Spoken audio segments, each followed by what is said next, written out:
તરીકે ચાલુ હતો ત્યારથી મારો અભ્યાસ છે।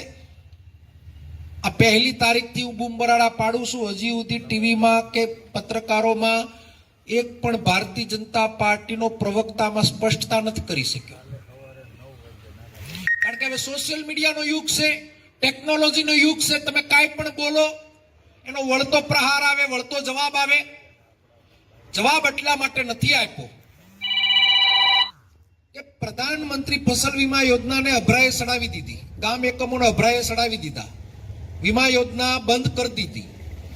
ઓલા પૈસા લઈને જે ભાગી ગયા હતા એની ઉઘરાણી કરી તો એણે પ્રાઇવેટ કંપનીઓએ બોન્ડના નામે સરકારની એક પાક એટલે કે સરકાર ચલાવતી સરકાર ગુજરાતમાં ભાજપ ચલાવે છે એ પાર્ટીમાં બોન્ડના નામે પાછલા બાવણે પૈસા નાખી દીધા। જેવી કંપનીઓ પ્રમાણે પૈસા આપ્યા એટલે આપણું આંધણ કરી નાખ્યું। માવઠા આવે એટલે આપણને પડી